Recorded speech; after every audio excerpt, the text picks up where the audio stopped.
Season 7 of Dexter follows the relationship between Deborah and Dexter after Deb finds out Dexter's dark secret. After Season 6 was a step down for Dexter, Season 7 wasted no time in getting things back on track. Picking up right where we left off, Season 7 takes a huge risk by negating Dexter's sneaking around and lies for a much darker character piece, as our two lead characters finally see each other for who they truly are, and it is fantastic. And the first thing that I love about Season 7 is how it wastes no time. The entire first episode is all about Deb and how she responds to Dexter murdering Travis. It is tense, it is fucked up, and that whole episode, Deb just starts to notice things, and she starts piecing together his bizarre behaviour. She learns that apparently Dexter is quite often working late, according to Jamie. And it comes to this incredible conclusion at the end of the episode when Dexter comes home and finds Deb in his apartment with his blood slides and his collection of knives. And she looks at him and just says,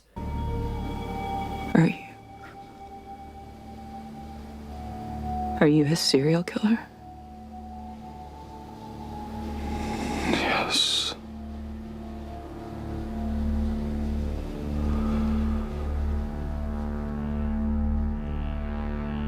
One of the most tense and gut-wrenching scenes in the whole show. And I love how they decided to have all of that happen within the first episode as well. They didn't bother stretching out Deb being suspicious of Dexter for a whole season, which they very easily could have done. But I'm glad that they just got the ball rolling straight away, set the situation up, and then the rest of the season is really compelling stuff between those two. And I cannot believe I'm saying this, but one of the biggest standouts of Season 7 and why I like it so much is Deb. Finally! I like her character. It's only taken us 7 seasons, but Jesus Christ, Jennifer Carpenter is amazing in this season. The amount of shit that her character goes through is insane. It's unheard of. And Jennifer Carpenter does such a good job at expressing all these ranges of emotions, from shock to being sickened by it, to being angry with Dexter, to wanting to help him, to not wanting to believe at all at the very start, and then learning that Harry, her dad, knew all about it. Dad taught me. He gave me a code. Dad knew. It was his idea. He knew everything. She has so much on her plate, and if she didn't deliver, then Deb's character might honestly just have completely fallen flat on her face. But because she was so good, she makes Deb's character work, and I really was so invested in the journey that she goes on through this season. Are you the Bay Harbor Butcher? This is the place to talk about this. Deb? And some of the turns that she takes as well, where she just tells Dexter what is going on and how she's like, Rita is dead because of you.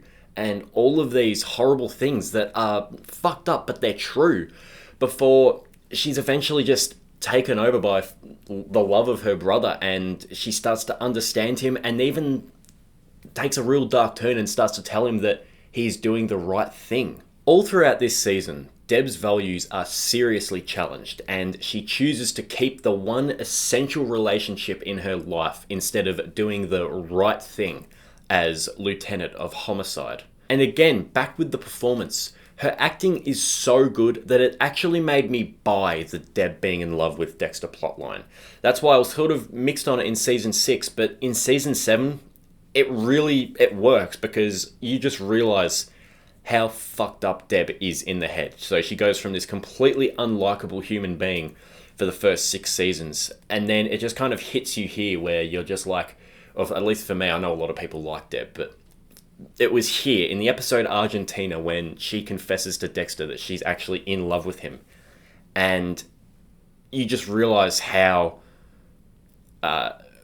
twisted, not her own fault, but just how much of a twisted person she is. She's just so damaged, beyond repair. And I absolutely loved her character in this season. I feel like if you love me, you'll accept this. If I love you, I went to the church that night that you killed Travis Marshall to tell you that I'm in love with you.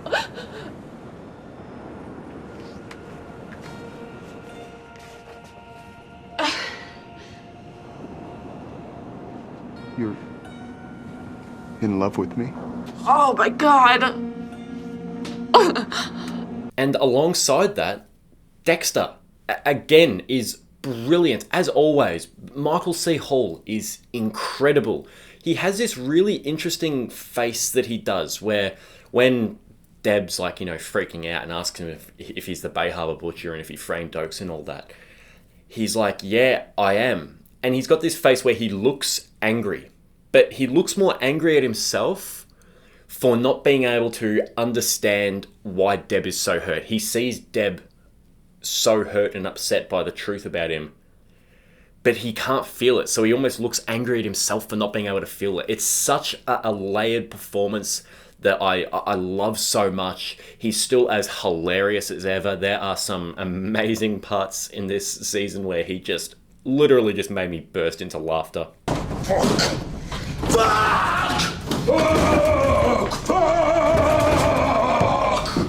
Feels good. And season 7 almost went through with Dexter finally having to make a moral choice whether he will be turned in or he'll kill an innocent person to preserve himself. And he did plan to kill LaGuerta. Now, it went in different ways than you would expect, but Dexter takes a really dark turn in this season. You still like him a lot, but you can't forget that he is still a bad guy. And I just love that this season never loses sight of that. Another reason why I love season 7 so much is because of Isaac Serco. Dexter, you're just in time for tea. Hope you don't mind I let myself in. That's far enough. I just want to talk. Ray Stevenson's performance as him is so good. He just chews the scenery in every single scene he is in. He is hilarious. He is menacing. One of the characters even refers to him as the fucking Terminator, and he basically is. And he initially starts off as a very charismatic Bond-esque villain, but he eventually turns into a much more human, three-dimensional antagonist when he reveals his relationship with Victor and that him and Victor were lovers. And Victor's the guy that Dexter killed at the start of the season, and that's why he's on this revenge plan. So it puts you as the audience member in a really interesting situation because you root for Dexter to take out other serial killers. You root for him to take out Isaac. But you're rooting against Isaac to take out a serial killer in Dexter. So it sort of just puts everything at a bit of a bizarre situation because Isaac Serco, you can't deny, he has a point. There is no reason why... Well, there is a reason because Victor was also a murderer as well, but Isaac Serco has a point with wanting to kill Dexter. He has the same point with wanting to kill Dexter as Dexter does with all of his other victims. And I absolutely love their eventual understanding. There is that one scene when they're in the gay bar, which is actually one of my favourite scenes in the whole show. Both performances from Michael C. Hall and Ray Stevenson was incredible there. But there's something that Isaac says to Dexter. He says, "It's a shame. I think under different circumstances we could have been good friends." And what's funny about that is that they almost end up being friends. When it comes to the point that the Koshka Brotherhood are chasing after Isaac and he basically forces Dexter into helping him and he'll, spare his life if he does. And he kidnaps Hannah as well, so that gives Dexter more incentive to help. They become almost friends, which is really, really funny. And it makes sense and it's good to see. And again, it turns him from just the Terminator into a three-dimensional antagonist who you sort of start to like. I just love their relationship. This also might be my favourite season for LaGuerta as well. Her pursuing the Bay Harbor Butcher case after finding the blood slide at Travis Marshall's crime scene. It is so tense and so exciting. It actually shows that LaGuerta is also a competent detective as well as just being, a manipulative bitch. So that is good to see. Her and Matthews, actually, I haven't mentioned Captain Matthews in any of my reviews yet because he's always there, but he's not, that big of a character. Season 7 is definitely where he has the most to do. And I love him and LaGuerta pursuing the Bay Harbor Butcher case again, where they are two people who fucking hate each other. And they kind of have to work with each other. And they butt heads, and it's hilarious, and they're spitting insults at each other left, right, and center. Captain Matthews has a couple, actually, of all-time funny lines. Dokes never had a boat. But here is a list of Miami personnel who still do. Oh, and I'm on it too. Are you fucking kidding me, Maria? And I think you're letting whatever you had going with Dokes make you blind to his guilt. I've heard of people fucking their brains out, Maria, but God almighty. Well, that's low, even for you, Tom. So what's your advice? Get on your knees and start kissing anything that even remotely resembles an ass. I'm serious, Tom. And it leads to some scenarios where LaGuerta, you hate LaGuerta for it. You hate her for pursuing Dexter. But she's right. Dokes did deserve better. And I love this whole investigation coming back to bite Dexter. And I wish there was more of that in the show. I think that's where they realised that, season 2, having that be the one where Dokes is taken out of the picture was too early. And that this whole walls closing in on Dexter is the way to go as far as a climax for the season, which they completely forgot about in season 8. But I love that they brought that back in season 7. I really enjoy Batista and Quinn's friendship. Quinn slowly starts to straighten himself out. He's actually put in a few situations where his old tendencies could come back to basically come back out to play, but he's trying to push them away when he's like, trying to not accept bribe money and stuff like that. He's still a bit of a fucking idiot. Like, him getting involved with that Russian stripper was such a dumb move, which is funny because in Resurrection, he actually talks about it. He makes a joke about it was the stupidest fucking thing he's ever done. One of the stupidest things he's ever done, at least. So seeing him start to straighten himself out is great. And I love the fact that Batista has come to the point where he's older now and he wants to do something that he enjoys. And he wants to retire and start a chain of restaurants. And he starts working towards that. I love that he has goals. He's reignited La Passion in his life. Not La Passion, just passion in life. And I really enjoyed what they did. And Quinn's sort of helping out Batista with that as well. I loved it. The final episode, titled Surprise Motherfucker, is fantastic. I love that Dokes returns for the flashbacks because this is when LaGuerta's investigation is really closing in and Dexter's thinking about some mistakes he might have made and why Dokes saw through him. So you get those scenes when he's, getting overexcited about a murder site and quoting serial killers and stuff like that. I love Dokes. I love that he came back for this. LaGuerta arresting Dexter in front of his son and taking him in for questioning is so tense and so uncomfortable. LaGuerta, you think back to season 1, she goes from wanting to be nailed by Dexter to now saying that she's going to nail him to the wall for what he's done, which is just a funny turn of events. And again, LaGuerta is right, but you are so rooting for Dexter to get out of this situation. And it creates this whole walls closing in feeling that it's just like, how the hell is Dexter going to get out of this? It puts him in the situation where he may have to kill an innocent person. He may have to kill LaGuerta, and that eventually is proved true when LaGuerta gets different warrants for Dexter. LaGuerta questioning Deb about the security camera footage is so tense. You just feel like Deb is about to break with this interrogation, and it all leads up to this fantastic climactic scene with Deb, Dexter and LaGuerta in this shipping container where Dexter plans to kill LaGuerta to get her off his tail and stage it as that her and Hector Estrada shot themselves to death. And it just comes to this point where Dexter's about to go through with it, and Deb walks in and points the gun. LaGuerta wakes up and starts begging for her life. And then eventually she says, "You're better than this, Deb. Put Dexter down." And Dexter is like, "She's right. I'm the monster. I'm the one that needs to be put down." And just as you think it's all about to go down that way, she impulsively just shoots LaGuerta. And that way she just twists her hand and shoots her dead is so shocking and surprisingly sad, because not just because of LaGuerta, because I mean, I know a lot of people hated her. I did at points.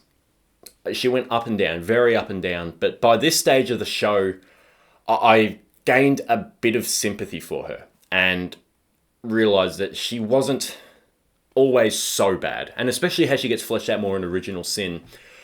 I was, quite bloody, holy shit, I can't believe that just happened. And again, Jennifer Carpenter's performance is why it has the emotional weight that it does too. She's so good, and the some people don't understand why she went through with shooting her. For me, it makes perfect sense that Deb has this weird idea that if she shot LaGuerta herself, that would save Dexter from becoming a true monster, and therefore she wouldn't be able to love Dexter anymore. So she thinks it'll be easier on the both of them if she just does it herself, which is so fucked up. And it sort of makes sense if, like, in a spur of the moment sort of thing, but again, Deb is such a damaged person that she isn't thinking straight. And that just worked so well for me. I know a lot of people have problems with this finale, but I really don't. And yeah, it had some really interesting potential for Deb to go down a pretty dark path in season 8. And that's funny considering that Deb has now killed an innocent person while Dexter still hasn't killed a truly innocent person yet. I just thought it was a really solid way to end, to show Deb just going from, here and just crashing and burning. I loved it. And finally, I really enjoy that love is the main theme of this season. All of these characters have different goals. A lot of them are pitted against each other. They want different things, but they all have this one thing in common, and that is love. Deb accepts Dexter for who he is as a serial killer and stops him from killing an innocent person because she loves him. Dexter pleads with Deb to shoot him instead of LaGuerta because he knows that she's a good person deep down and doesn't want her carrying that weight, because he loves Deb. He literally really does. He's gotten that. Isaac Serco tries to kill Dexter to avenge his lover's death. Dexter chooses to send Hannah to prison to save Deb because he decides, even though he thinks he loves Hannah, his relationship with Deb and his love for her is more important. Him and Isaac come to this understanding of love when they're talking about it on the boat in that final stretch of Isaac's life, when Isaac's talking about Victor and he's basically giving Dexter advice on what to say to Hannah. And they come to this idea that they understand each other. They're both doing what they're doing out of love, even though they were trying to kill each other. And LaGuerta's love for Dokes and her attempts to expose Dexter as the Bay Harbor Butcher to clear Dokes' name. It's all of these different characters are pitted against each other because of the one thing they have in common, which is love. In a show where our main character begins as being completely devoid of emotion, it ends up being surprisingly powerful. And I just love how that one concept, that one theme, weaves all of these characters together. And I just think season 7 is one of the best seasons of Dexter because of that. Moving on to the things that I'm mixed about with season 7. And the main thing here for me is the character of Hannah McKay. I think the actress is pretty bad, and I think the character herself is pretty bland as well. She's not particularly interesting at all. But I love what her character means for Dexter and Deb. I love that she puts a wedge between the two of them, and that it leads to Dexter having to make a choice between Deb or Hannah. I also love how she is basically the beginning of Deb going down this darker path, where she realizes that actually, you know what, some of these people that Dexter kills, they deserve to die. Obviously we had Ray Speltzer, but we also really had Hannah, where we're like, okay, she just slipped through the cracks. She's a fucking evil, murderous bitch. She deserves to die. And it puts Dexter at this great conflict of interest. And I love the fact that Dexter actually falls for Hannah too, which again, I know a lot of people hate it. They're like, oh, Dexter would never fall for someone like Hannah. Let me say this loud and clear. Dexter is still a fucking serial killer. I don't think it's that far out of the question that he would fall for someone who is also a serial killer. I just don't think that that argument stands up. That, oh, Dexter's too good of a person to want to be with Hannah. Well, it's interesting you say that because he actually is too good of a person to want to be with Hannah. Until they completely forget about his character in season 8. That's the whole point of this fucking season. He ends up doing the right thing and chooses Deb over Hannah. So I love what it means for the character of... I love what Hannah means for the character of Dexter and Deb and the decisions they have to make. I think the character herself is pretty fucking boring. I really wish we got more of Asta and Cody. They came back for one episode in this season, but again, they just basically wrote them out of the show. They don't want anything to do with these fucking kids. They're just like, yep, they exist. So what? They're here. Asta's gone off the deep end a bit again. Blah, blah, blah. I don't know why they just gave them nothing in the last 3 seasons. And my last negative is the relationship between Quinn and the stripper. Now, I know I mentioned Quinn earlier, and I do like him trying to break free of his old dirty habits, but as I said, the romance between them is not very good, and it ends up just being a giant dead end. So overall, while season 7 has some aspects that I'm very much on the fence about, this is honestly one of my favorite seasons of the show. All of these characters being forced to confront difficult situations leads to them all having to face who they truly are. The bad characters become good, the good characters become bad, and they all have way more in common than they would ever like to admit. Season 7 was willing to take some risks, and they paid off in a season that I would say is up there with the likes of season 2 and 3. You'll see this come in very high on my Dexter ranking. Season 7 is well worth watching, and worth buying. Thanks for watching my review on Season 7 of Dexter. I'm afraid we've got 2 very bad seasons of Dexter to talk about for the next couple of videos with 8 and New Blood, but we'll talk about them then. So I'll see you then. Bye.